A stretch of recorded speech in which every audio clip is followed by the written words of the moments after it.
I don't know about you, but I've been enjoying the Hollywood strike personally. Watching these writers out there flipping out, and then, of course, seeing them post up their GoFundMe's about how they're unable to feed their families and all that because they're not working is really funny at the end of the day.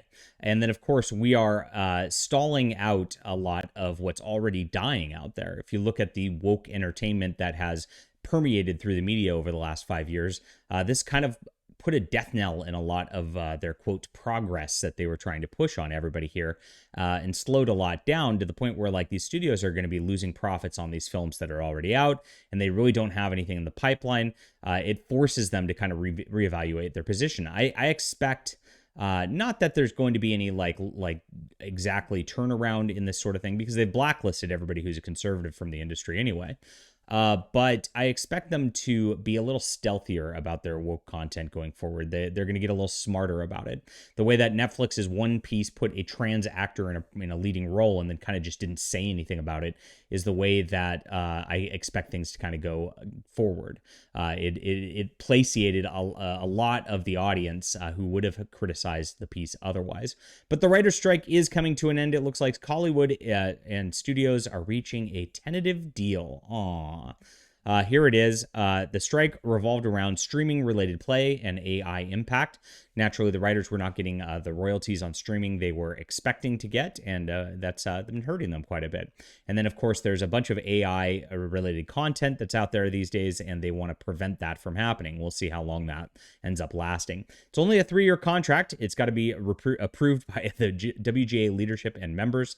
The WGA says the deal is exceptional with meaningful gains and protection, and Hollywood is waiting on a second deal with SAG-AFTRA because they have 2 strikes going on. So let's see if the writers coming back will actually do something and make movies happen again, because if they've got no actors on board, there's something else that they have to deal with entirely.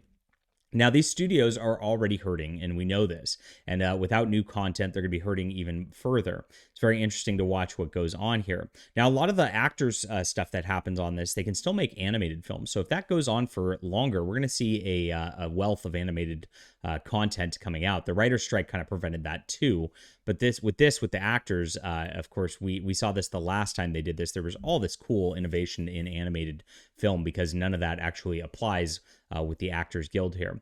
So here's a labor agreement with studios are reached on Sunday, a deal expected to end the 1 or 2 strikes that have halted most film and television production, cost the California economy billions. Haha. The 3-year contract must still be approved by the leadership. The WGA represents 11,500 film and television writers.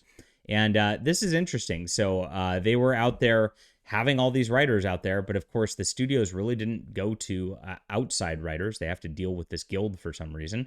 And a lot of us were waiting and hoping that they'd just like come on board. I mean, I know that I work and don't have a problem writing films or anything like that. But hey, you know, it's better to blacklist conservatives and lose money, I guess, is what these film studios care about at the end of the day. This was made possible by the enduring solidarity of WGA members and extraordinary support in our union siblings who joined us on the picket lines for 146 days. It's half a year without work. Oh my gosh, how crazy.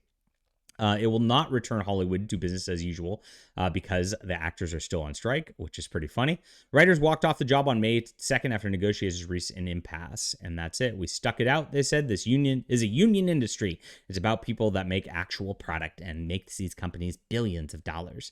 Well, it's really funny. We'll see how this lasts because, like, again, these union workers really don't have the talent. They don't have the work ethic that their cohorts of the past had. And that's a lot of the problems that we're seeing these days in film and everything else, too. It's become a nepotism business more than anything else. And that's why the politics has permeated so terribly. And of course, it's hurt the industry really badly.